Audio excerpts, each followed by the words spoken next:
नमस्कार, श्री कृष्णा, श्री राधे। आप देख रहे हैं फ्यूचर एस्ट्रो यूट्यूब चैनल।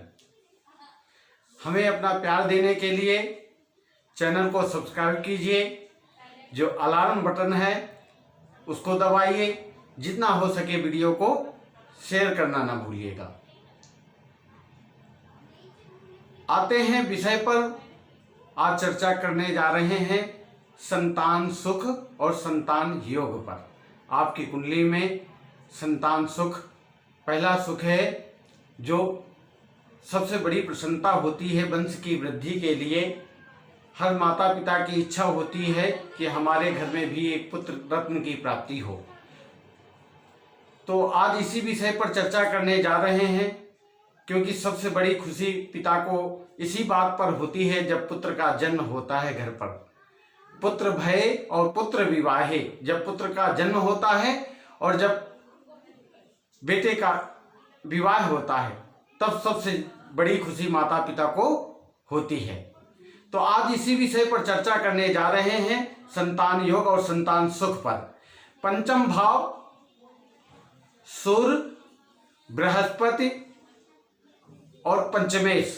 पंचम भाव पंचमेश, सूर्य, बृहस्पति और शुक्र फॉर मेल।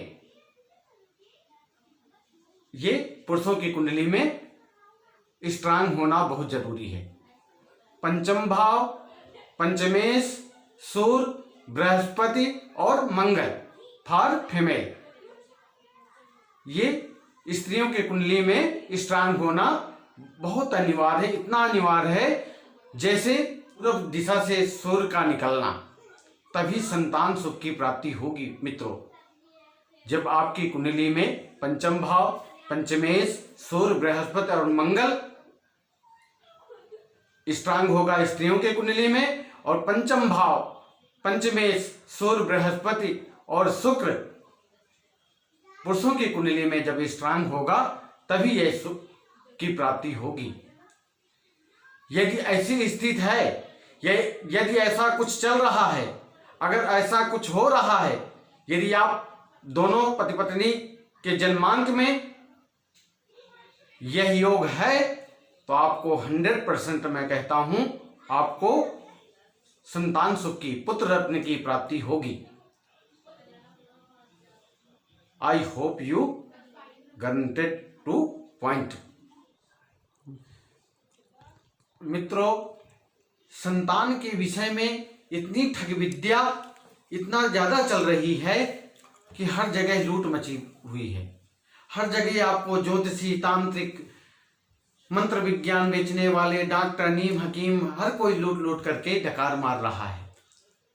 मेरे मित्रों, मेरे दोस्तों, संतान के विषय में एक बात बता दूं, मैं आप लोगों से, जितना अखबारों में आप लोग पढ़ते हैं, बड़े बड़े एडवर्टाइज देखते हैं, बड़ी बड़ी होर्डिंग देखते हैं, हर जगह आपको क्लिनिक, हर जगह आपको लिखा मिल जाएगा निसंतान रोगी मिले, अब कोख नहीं रहेगी खाली, अब सुनी नहीं रहेगी गोदी, अब आपके घर में भी गूंजेंगी किलकारियां, अब अंगना में खेलेगा ललना। क्या क्या हद है भाई, हद हो गई है। क्या क्या लूट मचाए हुए हैं लोग, कैसे लूट रहे हैं। यदि कहते हैं प्रकृति ने यदि संतान सुख देना होगा, तो वह नेचर, वो प्रकृति ही हमें यह सुख दे सकती है। मैं ये मान लूं भी थोड़ी देर के लिए, यदि मैं यह भी मान लूं कि मंत्र जप पूजा पाठ से, तंत्र मंत्र, नीम हकीम, डॉक्टर आदि से यदि मृत्यु को भी पीछे कुछ देर के लिए, कुछ घंटों के लिए धकेला जा सकता है, यदि मैं ये भी मान लूं, तो मैं 1% नहीं मान सकता कि कोई माई का लाल संतान सुख दे सकता है। मित्रों, मैं आपको बता दे रहा हूं संतान सुख के विषय में। यही तो एक चीज प्रकृति ने अपने मुट्ठी में बस में कर रखा है। यही एक चीज, मात्र एक यही चीज अपने बस में कर रखा है प्रकृति ने अपने मुट्ठी में। संतान के विषय में एक पत्ता भी किसी कोई माई का लाल हिला नहीं सकता। आई कान बिलीव, नो नो नो, मैं विश्वास नहीं कर सकता कि कोई आपको संतान सुख दे सकता है। किसी माई के लाल की हिम्मत नहीं। यदि प्रकृति ने आपको संतान सुख के विषय में वो सुख नहीं दिया तो कोई माई का लाल, चाहे आप जितना किसी डॉक्टर के पास जाइए, चाहे जितने टेस्टिव बेबी, ये कौन सी होती है डॉक्टर जो लोग करते हैं 1.5-2 लाख रुपए खर्च करके लोग, यदि आपके भाग्य में नहीं है तो कोई माई का लाल आपको संतान सुख नहीं दे सकता। वो एक दूसरा कौन सा आता है जो जिसमें गर्भ जो ना किराए की लेकर के, क्या होता है, सॉरी क्या कहते हैं उसको, हाँ, तो चलो आगे बढ़ते हैं मित्रों। कोई नहीं, किसी माई के लाल की हिम्मत नहीं जो ब्रह्मांड से पंगा ले सके। प्रकृति उन लोगों को कभी माफ नहीं कर सकती जो अपने जीवन में गर्भपात कराते हैं। प्रकृति उन लोगों को, उस पुरुष को, उस महिला को कभी माफ नहीं करती जो प्रकृति ने हमें गर्भ में पुत्री का जन्म दिया है। यदि कोई गर्भपात कराता है तो उसे प्रकृति कभी माफ नहीं कर सकती। मित्रों, ब्रह्मांड में यदि कोई यह सुख दे सकता है तो मैं आज आपको एक उपाय बताने जा रहा हूं। यह सुख मात्र वही प्रदान कर सकता है, वो है गौ माता। यदि आप तन से, मन से, धन से यदि गौ माता की सेवा करते हैं तो मैं आपको 100% विश्वास दिलाता हूं कि आपको अवश्य संतान सुख की प्राप्ति होगी। बशर्ते आपको गौ माता की सेवा आधा घंटा आपको गौ मां के सानिध्य में बिताना होगा। डेली का नियम बनाना होगा, आपको नित्य जाना होगा। किसी भी तरह से आप गौ माता की सेवा कर सकते हैं, चाहे आप उसको खिला करके, पिला करके, नहला करके, उसकी सेवा करके, उसके गौशाला की सफाई करके, आप यदि कोई भी आप कर्म करते हैं तो अवश्य गौ माता के अंदर वो सामर्थ्य है, वो शक्ति है कि आपको संतान सुख प्रदान कर सकती है। मित्रों, दूसरा उपाय मैं आपको बताने जा रहा हूं। दूसरा उपाय है, हमारे हरिवंश पुराण में एक मंत्र दिया गया है। यदि आप उसका पति पत्नी दोनों मिलकर के बड़े श्रद्धा के साथ, बड़े विश्वास के साथ यदि उस मंत्र का जाप करते हैं तो अवश्य आपको पुत्र रत्न की प्राप्ति होगी। वो मंत्र कौन सा है?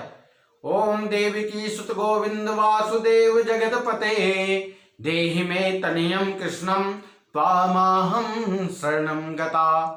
मित्रों, शरणागत होना पड़ेगा। शरणागत एक ऐसा शब्द है,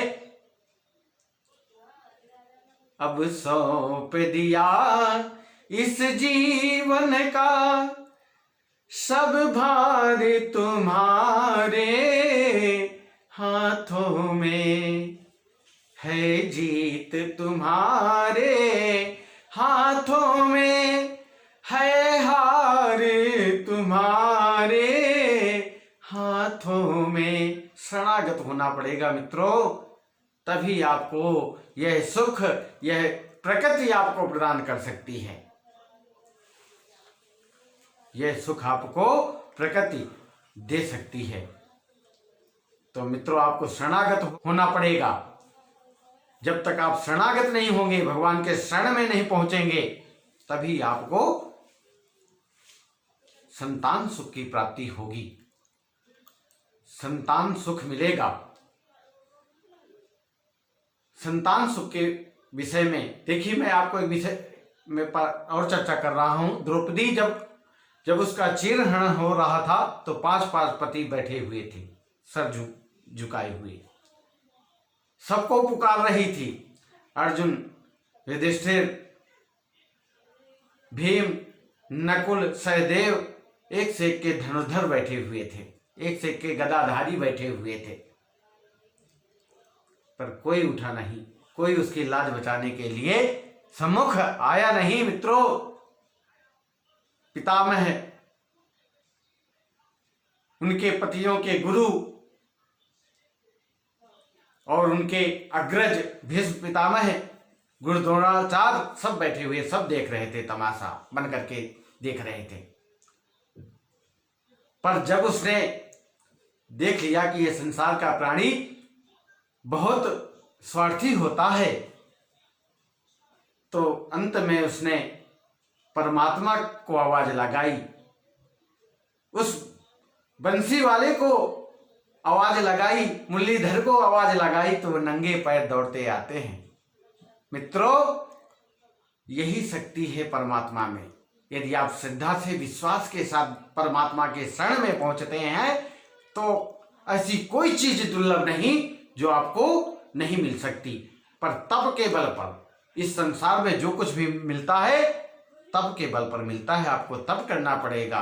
और यदि आपके जीवन में संतान सुख नहीं है तो उसके लिए तपस्या करनी पड़ेगी। आपको दोनों पति पत्नी को मिलकर के भगवान की आराधना, वंदना, अर्चना, पूजा करना पड़ेगा, तभी आपको संतान सुख की प्राप्ति होगी, संतान योग प्राप्त होगा।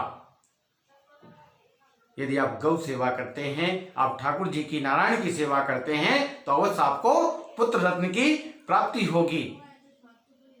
मित्रों, ये मेरे उपाय यदि आप करते हैं तो अवश्य आपको पुत्र रत्न की प्राप्ति होगी। यदि पुत्र आपका बिगड़ गया है तब भी आप गौ सेवा करिए, आपका संतान, आपका बेटा, आपका जो है ना पुत्र सद्मार्ग पर आएगा। गलत रास्ता जो भटक गया है वो भी इस उपाय को, गौ सेवा करने से अवश्य अपने जो कर्म को कर रहा है उन कर्मों को छोड़ करके पुनः वापस अपने घर में आएगा और आपके साथ वैसे ही जीवन यापन करेगा, जैसा आप उसको बनाना चाहते हैं वैसे रहेगा। तो मित्रों, आज मैंने इस विषय पर चर्चा की है, संतान के विषय में। जो जगह जगह पर लोग ठग विद्या चल रही है, लोग आए, हमसे मिले, हमें कुछ दें तभी संतान की प्राप्ति होगी। मैं कैसे मान लूं, कैसे गारंटी दे करके दे दे डॉक्टर लोग कि हाँ पुत्र होगा, होगा, पर आगे जीवित रहेगा या नहीं रहेगा ये भी गारंटी लिख करके दे। यदि आपके भाग्य में नहीं है पुत्र सुख, वो तो आपसे 1.5-2 लाख रुपए, यदि किसी कंडीशन बस वैज्ञानिक प्रक्रिया के विधि से यदि उसको जो ना वो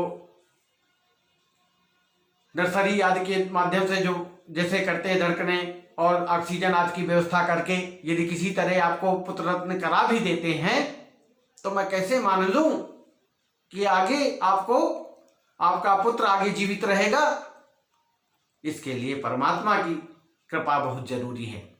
जब तक परमात्मा आपके जीवन में आशीर्वाद नहीं प्रदान करेगा तब तक आपको संतान सुख नहीं मिलेगा। मित्रों, तो आप मेरे इन उपायों को करिए, ध्यान रखिए। मैं आगे भी इस पुत्र विषय में और आगे चर्चा करूंगा और आप लोगों को बताऊंगा।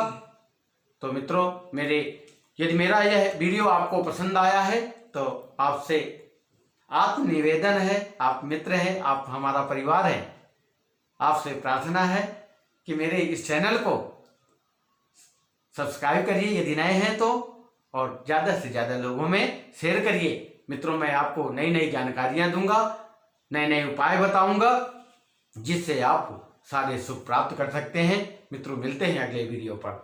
जय श्री राधे, हरे कृष्णा।